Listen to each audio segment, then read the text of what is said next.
California is now pretty much a one-party state. Democrats in charge, Republicans just there to complain. And meanwhile, big problems like infrastructure, crime, housing, state debt, they're getting worse, even as taxes keep going up. Isn't there a better way to govern? Tom Campbell thinks so. He's one of the vanishing breed of moderate politicians, a Republican who represented left-leaning Silicon Valley in the state legislature and U.S. Congress, the state finance director under Governor Arnold Schwarzenegger, former dean of the business school at UC Berkeley, and former dean of the law school at Chapman University. Professor Tom will tell us what's wrong with government and how we can fix it right now on Inside OC. Inside OC is brought to you by... Each new community 5 Point brings to life represents a promise delivered. Great neighborhoods are more than just places to live, they are places to connect. 5 Point is a proud sponsor of public television and community programming. Chapman University in the City of Orange. Chapman University is a proud sponsor of Inside OC and community programming.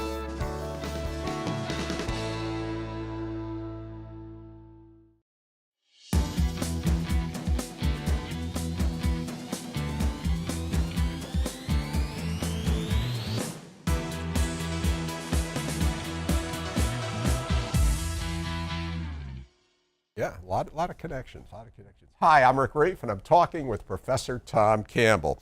So, Professor, you got to tell me, what's happened to our political system? It's broken, it's awful, folks are at each other's throats, and if you make progress, you're afraid the other side will take credit for it.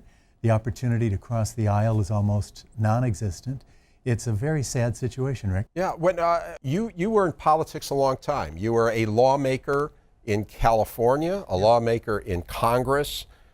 You worked in the Schwarzenegger administration. You have studied politics as a professor, and you've been the dean of universities, so you have a pretty broad perspective. When did things start heading south? Probably in '94, and the reason is that, not necessarily a bad reason, for the first time in 40 years then, the control of the House of Representatives changed. So from '54 to '94, it was solidly Democratic. I was elected in '88 to the House of Representatives, and in those days, the parties got along fairly well. The Republican leader was Bob Michel, Democratic leader was Speaker Wright or Tom Foley, and reasonable people made reasonable compromises. For example, President Reagan, to be successful, was able to pick up a substantial number of Democratic votes. Now, you don't see a single Republican vote for President Obama's health care plan, and you don't see a single Democratic vote for the repeal and replace. It's almost as though it's party loyalty not to give a vote to the other side. And saddest of all, and here I blame particularly a Republican speaker, Denny Hastert, the so-called Hastert rule, which, to be fair, Speaker Pelosi also followed, at least for most of her time as the speaker, was no bill gets to the floor unless a majority of your own party wants it. Well, suppose you've got 40% of one party and 80% of another. You've got a good centrist bill that'll never get to the floor. And that's been the rule since, roughly speaking, the speakership of Denny Hastert. Has there been a decline in civility? Yeah, there has. Some of that is also due to the fact that if I say something decent about a Democrat, then I would be viewed as helping a Democrat get reelected. Whereas in the old days, there was and it's appropriate, the lubrication of a difficult and complex machine is oftentimes in politics courtesy. My distinguished colleague, well, we may not completely agree on that, but here's where we can make a difference. Even the way you speak can be a plus, and that's gone now.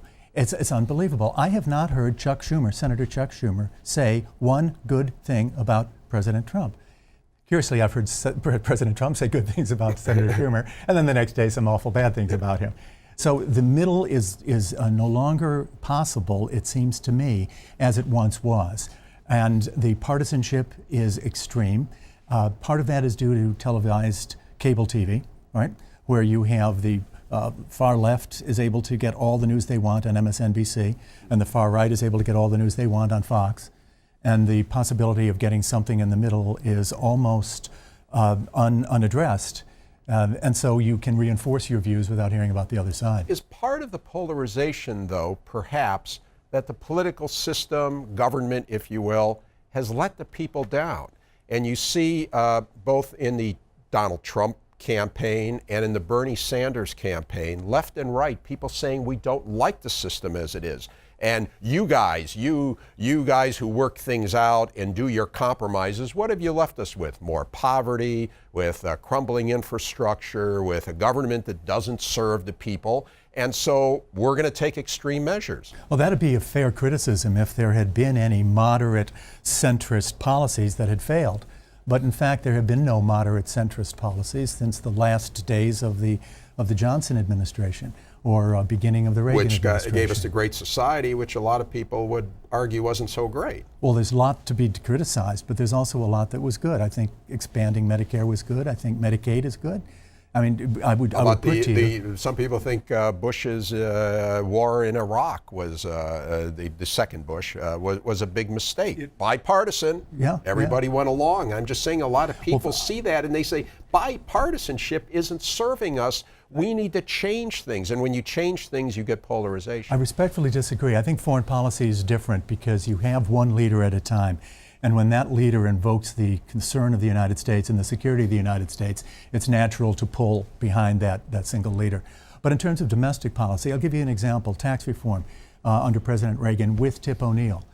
Social Security reform. So in 1983, Tip O'Neill and President Reagan both realized Social Security was going bankrupt. They said we're going to need to extend the retirement age and we're going to need to increase the FICA contribution. No Republican ever wanted to increase the FICA contribution. That looks like a tax increase. And no Democrat wanted to postpone the vesting age. That looked like a denial of benefits to a class that was entitled to it. So they both got together, created a bipartisan commission, actually headed by Alan Greenspan, and succeeded. And it saved Social Security. So I think that the record on domestic policy is that centrist compromise is the way to go. Another example was closing the military bases, the superfluous military bases, after the end of the Cold War. It used to be a military base would stay if it was in the district of a powerful congressman. So Fort Sheridan, north of Chicago, where you and I both have some familiarity, stayed open. We're both from Chicago. Indeed, indeed so. So Fort Sheridan was kept open because of the power of the Chicago delegation, Dan Rostenkowski in particular. It was not because of the military threat posed by the Canadians. You can see the threat of the Canadian Navy coming down Lake Michigan. Sometimes you listen to Donald Trump, you think there is a threat posed by the Canadians. I've not heard him speak on that. That was a joke. That was just a joke. That was a bad joke. I appreciate the joke, but I don't think he said so. Let's switch gears just a little because there's so much ground I want to cover with you. And although I would love to go on forever, maybe in our open mic segment we'll explore just what you've been talking about a little more. Because in case we don't get to Social Security later in this discussion. But let's talk about the state of California. And you have some strong views that maybe there's another way to govern California. So let's start. Let me ask you. We've got these two parties, which I had already indicated. Democrats are in charge. Republicans are just there to bellyache, basically, at this point. What's wrong with the Democratic Party in California? Well, at this very moment, what's wrong with the Democratic Party is that it has defined itself as the anti-Trump. It is not focused on the best way to solve California's long-term problems, fiscal, unfunded liabilities for pensions, unfunded liabilities for state retirees' health, infrastructure that is insufficient for 20 years ago, let alone now. Water. We just ended our drought, but we're not storing any more water than we were 40 years ago. These are the problems that have not been addressed by the Democrats, and at the moment, the Democrats control 2/3 of both houses of the legislature and the governor and every statewide office. So there's no question about the Republicans undoing or undermining what the Democrats want. The Democrats are in charge. And the difficulty that I see is that in this present context, every leader of the Democratic Party in California seems to be running against President Donald Trump. For example, this proposal, let's have single payer for California because President Trump proposes getting rid of the Affordable Care Act, Obamacare. No, single payer will be a disaster for California. Think it through on the merits of what's best for California, not on the basis of what will poke President Trump in the eye. Are the Democrats capable of changing their policies? Not in the near term. I don't think so in the near term. Why is that? Because the attractiveness of running against President Donald Trump is so strong. So 2018 is coming up. already, and you see candidates for president in 2020 already, and they are defining their positions as anti-Trump, anti-Trump on immigration, anti-Trump on taxes, anti-Trump on health care, anti-Trump on anything that President Trump puts forward. You mentioned the unfunded pension liabilities. That's let's just, for viewers, sometimes eyes glaze over. There's huge debt being piled up that future generations are going to have to pay to meet pensions. We've all heard about the public employees. It's typical now. They're retiring with $100,000 a year pensions, and that's very few taxpayers retire with $100,000 pensions. Is that because of an outsized influence of public employee unions? It absolutely is, and a system that should never have started. And here's the problem. Does it make sense to negotiate a contract with somebody when you contribute to the election of that somebody? Well, you sit down with the person who you contributed to win. The system is broken from that start. Here's the preferred way to go about it, and it's similar to what Teddy Roosevelt proposed over a century ago as civil service reform, and it dominates in the federal government.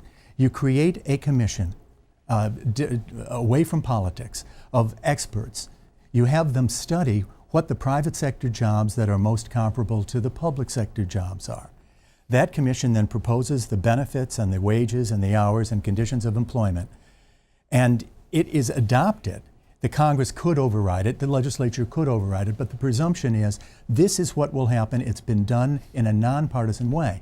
Instead, the largest unions in the state of California contribute to candidates for office, whether it's school board at the local level or statewide for governor. It's true with Governor Brown, it's true with the local school board. It's the California Teachers Association, it's the SEIU, it's the prison guard unions. And then they negotiate their own terms and conditions of employment. So you're saying the federal government, you don't have that problem, and so a commission, and you don't have at the federal government level, you do not have the huge unfunded liabilities? Well, you do, but the federal government can print the money. And that's all the difference in the world. So does the commission really do anything different as far as the financial impact? Yeah, it does, because the cause of California's budget deficit is largely related to the unfunded liabilities of public employees. So that's what I'm saying. Does the federal government have? So the federal government doesn't have a problem with unfunded pension liabilities of government workers. That's what I was getting at. Exactly, and they do not. We know the government runs up a lot of deficits, but it's not because of that. Correct. So why doesn't Jerry Brown change it? Well, the politics got him here, and the politics will keep it here. So no, there's no way that the public employee unions are going to allow that to be changed.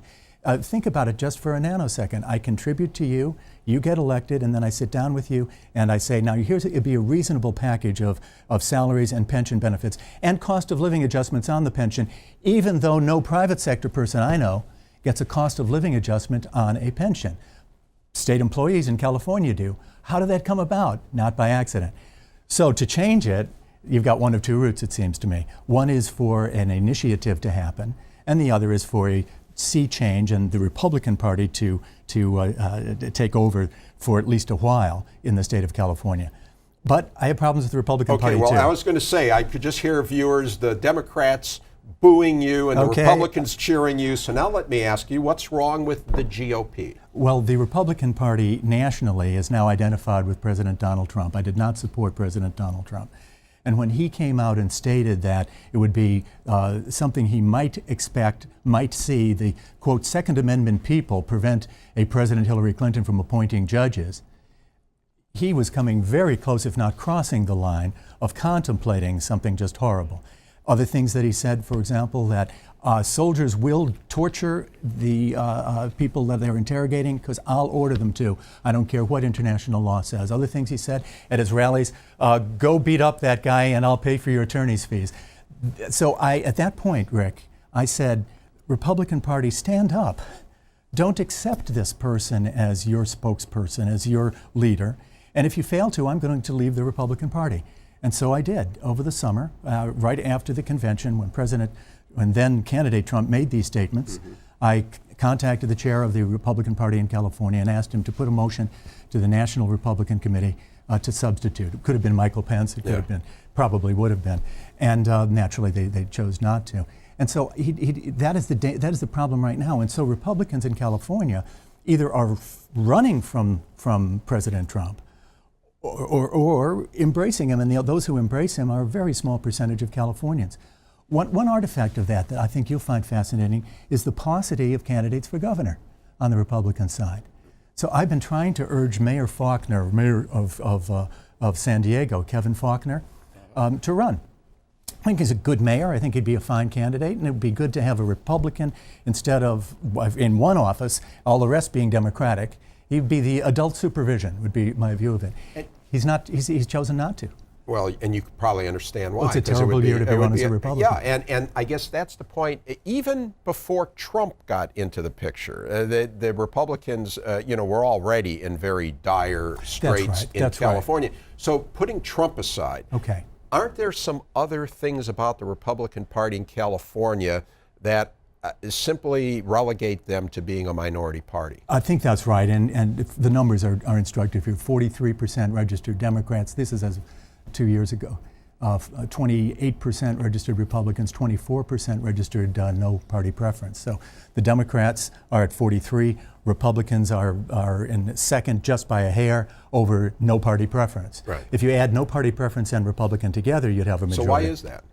It stems from the decision to oppose 187, the decision to support 187, pardon me. I opposed 187. 187 said anybody who's not here legally gets no medical assistance from the state.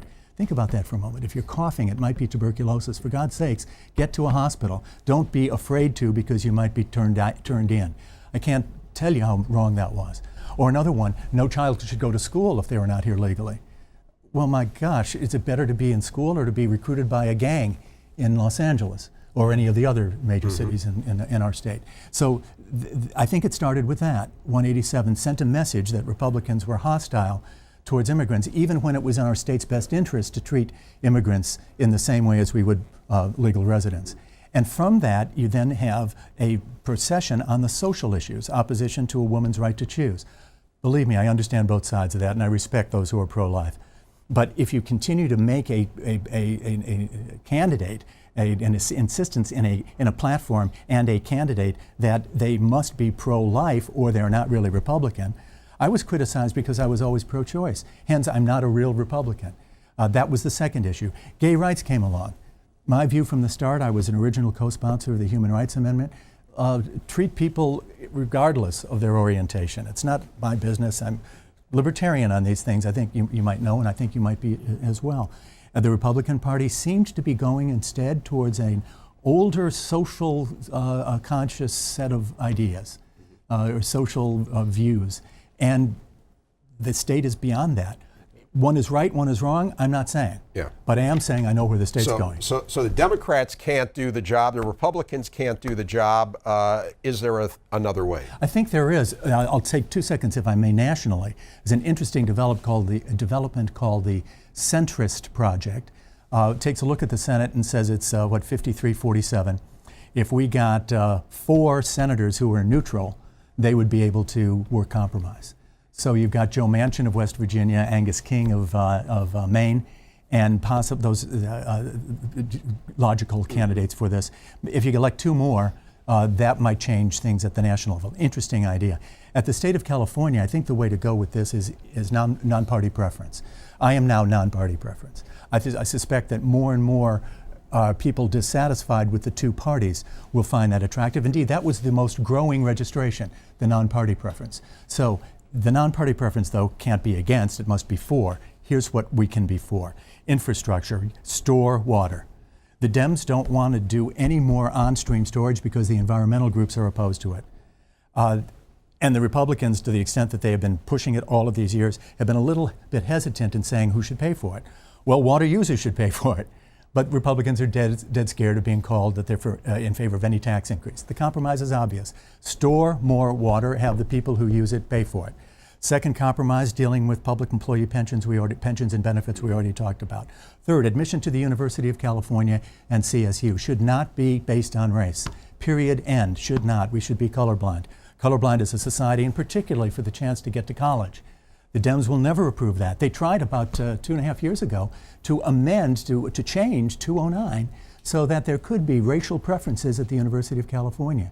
And the Republicans on that never were strong with the racial preferences. And I was part of the effort to make the state racially neutral. You can be racially neutral without being antagonistic to any minority. Then the fundamental change, it seems to me, would be that the opportunity to contribute should not control the outcome of an election. And the way for that to be handled is for a public media, private media, this station, the big stations as well, you're a great station, but the bigger ones, to give free airtime to the candidates as opposed to whoever has the most dollars gets to buy the time. I'm not going to impose that by government because I have respect under the First Amendment, but I do think media has a responsibility to pay to give an opportunity for these folks to talk. So when do you form this new party, or would it be a party? When do you form it and when do you run? So I'm more than active in it right now to try to get a coalition behind the independent movement. And I'm not running, but I do think we might be able to get Kevin Faulconer to run as an independent. I would wish that he would. I think that he would represent the independent and fiscally responsible, social moderate majority of Californians. So you say you've got this going on. I mean, how far along are you on this idea? I'm talking about it every chance that I have. Do you have a name for it? Is it the Independent Party? Or? No, I don't. And I think the way to go would be to have a candidate or a set of candidates who are truly independent. And in that sense, they don't have to adhere to the same set of platform, but are truly independent, not controlled by the interests that have brought us to the two-party system that we have now. If I guess to be devil's advocate here, it seemed like in our presidential election that we just experienced, if there was ever a time that was ripe for an independent party, some thought maybe the Libertarian candidate could do that. He was on the show, by the way, Gary Johnson. But it never really happened. So what makes you think it could happen in California? Well, we have the top two primary in California, so that's why. If you have an independent who makes it to the finals, then that's only one of the two major parties will be against him or her. That's why it's possible. All right. Whereas at the national level, you're always going to have the Democrat and the Republican, and they're going to take the lion's share. How soon could you see this taking shape? I see it taking shape for 2018 if Kevin Faulconer would run for governor as an independent. If Kevin Faulconer runs, you think there could be a serious independent Yes, I do. party? I certainly do, and I think he would win. Wow. I think that the state would like to see some balance. Otherwise, you have Democratic legislature, all other constitutional offices held by Democrats, and each of those candidates, I'll be blunt, afraid of going against what the public employee unions tell them, unable to have a civil service commission for benefits, unable to bond the pension debt and the unfunded medical liability debt. That's another solution that a serious financial person would do. John Moorlach deserves a lot of credit. Now John Moorlach, the state senator. And he's put forward a proposal. He said, look, just like we're doing with greenhouse gases, trying to roll it back to levels of 1990 by the year 2030, why don't we take the debt of California and slowly but surely roll it back? The way to do that, in my view, would be by taking advantage of the low interest rates right now that are offered on California indebtedness and bond the amount that is unfunded so that we have to pay it back. The Dems won't do that. The Dems instead, the Democrats instead, in the legislature say, well, we can always pass a tax increase. The first answer should never be a tax increase. Well, let me ask you about that because you talk about crumbling infrastructure. We just got a $52 billion increase. Gas is going to go up 12 cents on the pump, and there's lots more things. There's vehicle registration fee increases and diesel fuel and all that. So taxes are going up at the gas pump. That's going to fix our roads. Well, I'd like to see the fixing of the roads. I'm not like to see the taxes, and one does not necessarily lead to the other, as we know. When I was finance director of California, the sales tax on gasoline goes into road repair, but the gasoline excise tax can be borrowed for the general fund, and was and is and will be. So the protections against a diversion of money are insufficient. Secondly, please take a look at what I've been describing as the cost of the public employee sector. No Democrat can do this. And the sad thing is that Republicans don't have the credibility to do it because they're perceived to be always against instead of for. What I say is give the public employees the fair amount that an independent neutral commission says. And the amount that you would save might have been enough, I'm not saying for sure, but might have been enough not to have a tax increase. Second, if you are going to have infrastructure, you have to have the people who benefit from it pay for it. I have no problem with that. If we have more water, let's have the cost of water be paid for by those who make use of the water, and at a rate that is fair to all users, no preference on the basis of some with more political influence than others. And most importantly, perhaps in California, the Wi-Fi network, the electricity backbone, we suffered a remarkable meltdown of our electricity infrastructure. Yeah. Why? Because we had a bill that was pushed through the legislature and was not thought through carefully. I wish we had more time. We don't, but we have an open mic segment, and you have a healthcare solution that I want to talk to you about. Fine. Yeah, okay. So that's it for now. Thanks again to my guest, Tom Campbell. You can watch this show, past shows, by going to pbssocal.org or rickreiff.com. You can also catch our shows in our post-show open mic chatter, and this will be a good one, on YouTube. And follow us on Facebook, Twitter, and Instagram. Thanks for watching. We'll see you again on Inside OC.